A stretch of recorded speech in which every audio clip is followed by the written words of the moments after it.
அமரர் கல்கியின் கள்வனின் காதலி. அத்தியாயம் 4. விம்மலின் எதிரொலி. முத்தையன் அபிராமியுடனும் துரதிருஷ்டத்துடனும் கூடப் பிறந்தவன். அவனுடைய தகப்பனாருக்கு பூர்வீகம் பூங்குழந்தான். ஆனால் அவர் இங்கிலீஷ் படித்து உத்தியோக வாழ்க்கையில் ஈடுபட்டவர். ரெவின்யூ இலாகாவில் தாலுகா ஆபீசு குமாஸ்தாவாக ஆரம்பித்து படிப்படியாக மேலேறி டெப்யூட்டி கலெக்டர் ஆபீஸில் தலைமை குமாஸ்தாவாக வேலை பார்த்து கொண்டிருந்த சமயம் யாரும் எதிர்பாராதபடி அவருக்கு மரணம் சம்பவித்தது. அப்போது முத்தையன் ஹைஸ்கூலில் 3வது பாரத்தில் படித்துக் கொண்டிருந்தான். அபிராமி 7 வயது குழந்தை. அவர்களுடைய தாயார் தன் கணவன் இறந்ததும் குழந்தைகளை அழைத்துக் கொண்டு பூங்குளத்துக்கு வந்து சேர்ந்தாள். பூங்குளத்தில் அவர்களுக்கு பிதிரார்ஜிதமாக 10 ஏக்கரா நன்சை நிலம் இருந்தது. ஆகையால் இந்த சின்ன குடும்பம் சாப்பாட்டுக்கு துணிக்கு கஷ்டப்படாமல் சௌக்கியமாக வாழ்க்கை நடத்தியிருக்கலாம். ஆனால் முத்தையனுடன் கூட பிறந்த துரதிருஷ்டம் இங்கேயும் அவர்களை விடவில்லை. அவர்கள் ஊருக்கு வந்த மறுவருஷம் கொள்ளிடத்தில் பெரு வெள்ளம் வந்து உடைப்பு எடுத்தது.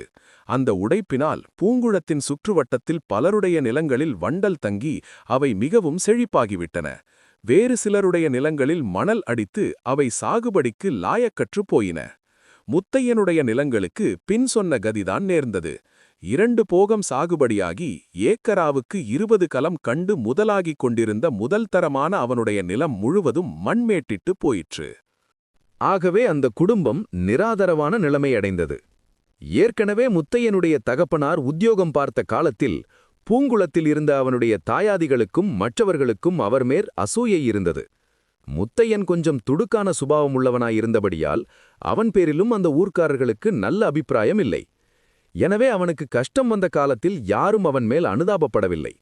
அவனுடைய திமிருக்கு நன்றாய் வேண்டுமென்றுதான் நினைத்தார்கள். மேலும் கிராமந்தரங்களில் யாருக்கு யார் ஒத்தாசை செய்ய முடியும்? அப்போதோ நெல் விலை மளமளவென்று இறங்கிக் கொண்டிருந்த காலம். ஆகவே அவரவர்கள் காலட்சேபம் நடத்துவதே கஷ்டமாயிருந்தபோது மற்றவர்களுக்கு எப்படி உதவி செய்வது? சுமார் 2 வருஷ காலம் மணலடித்த பூமியை கட்டிக்கொண்டு மாரடித்தான் முத்தையன். அது ஒன்றும் பிரயோஜனப்படாமல் போகவே மறுபடியும் பள்ளிக்கூடத்தில் சேர்ந்து படித்து பாஸ் பண்ணி உத்தியோகம் பார்க்க வேண்டுமென்ற ஆசை அவனுக்கு உண்டாயிற்று. அவனுடைய தாயார் வைத்திருந்த 2 நகைகளுக்கு இதனால் சனியன் பிடித்தது. அவற்றை விற்று வந்த பணத்தை எடுத்துக்கொண்டு போய் ஹைஸ்கூலில் பழையபடி 3வது பாரத்தில் சேர்ந்தான். வருஷ கடைசியில் அவனுக்கு பரீட்சை தேரவில்லை. இதில் வியப்பும் கிடையாது. வாழ்க்கையில் அடிபட்டு முதிர்ச்சியடைந்த அவனுடைய மனது கேவலம் பள்ளிக்கூடத்து பாடங்களில் கவனம் செலுத்த மறுத்துவிட்டது.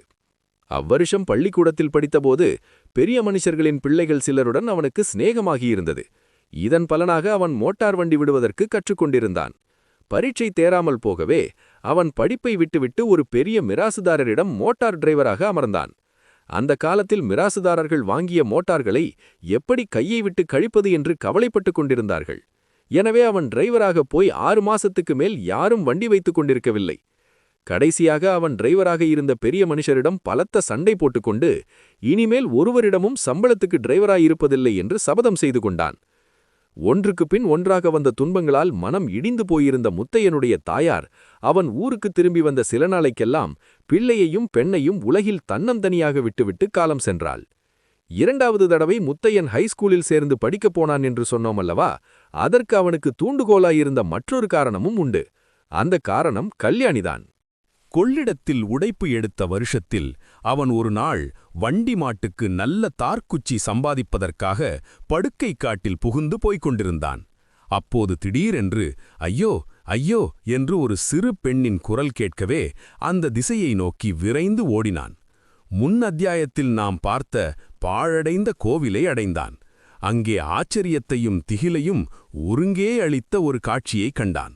நாவல் மரத்தின் கிளைகளில் ஒன்றில் கல்யாணி உட்கார்ந்திருந்தாள். அந்த கிளைக்கு நேர்கீழே பாழும் கோவில் மண்டபத்தின் மீது ஒரு பெரிய குரங்கு உட்கார்ந்திருந்தது. அது கல்யாணி இருந்த கிளையின் மேல் தாவுவதற்கு எத்தனம் செய்து கொண்டிருந்தது. முத்தையன் ஒரு பெரிய அடட்டல் போட்டான். குரங்கு அவனை பார்த்து உர் என்று பல்லை காட்டி உருமிவிட்டு காட்டில் ஓடி மறைந்தது. மரக்கிளையின் மேலிருந்த கல்யாணியை பார்த்து மிகவும் கடுமையான குரலில் இங்கே இறங்கி வா என்றான் முத்தையன்.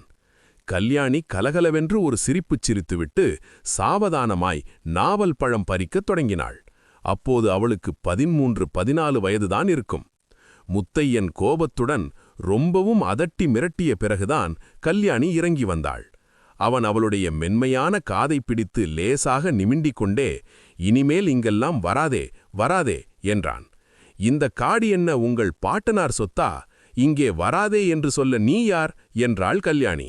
அதெல்லாம் சரிப்படாது, இனிமேல் இங்கெல்லாம் வருவதில்லை என்று சொன்னால்தான் விடுவேன் என்று முத்தையன் கூறி காதை நிமிண்டிக் கொண்டே இருந்தான். அடடா, ஒரு குரங்கினிடமிருந்து தப்பி இன்னொரு குரங்கினிடம் அல்லவா அகப்பட்டு கொண்டேன் என்றாள் கல்யாணி. அவ்வளவுதான். முத்தையன் குபீர் என்று சிரித்து விட்டான். கல்யாணியும் சேர்ந்து சிரித்தாள். 2 பேருடைய சிரிப்பும் சேர்ந்து அந்த மிசப்தமான காட்டில் எதிரொலி செய்தன. இதற்கு முன்னால் முத்தையன் கல்யாணியை பார்த்தது உண்டு, பேசியதும் உண்டு. ஆனால் இன்று அவளுடைய தோற்றத்திலும் பேச்சிலும் அவன் என்னமோ புதுமையை கண்டான். அவனுடைய இருதயத்தை பறிகொடுத்தான். நாளுக்கு நாள் அவர்களுடைய சிநேகம் வளர்ந்து வந்தது. கல்யாணியை கல்யாணம் செய்து கொள்ளான் அன்றி வாழ்க்கையில் தனக்கு நிம்மதியிராது என்பதை அவன் உணர்ந்தான். ஆனால் அவள் சொத்துக்காரி, தானோ ஒன்றுமில்லாதவன். இதையெல்லாம் உத்தேசித்து அவளை கல்யாணம் செய்து கொள்ள தகுதி பெறும் பொருட்டே அவன் மறுபடியும் படிக்கச் சென்றது. நன்றாய் படித்து பெரிய உத்தியோகத்துக்கு வந்துவிட்டால் கல்யாணியை தனக்கு கொடுக்க மறுக்க மாட்டார்கள் அல்லவா? ஆனால் அதிர்ஷ்டம் அவன் பக்கத்தில் இருக்கவில்லை.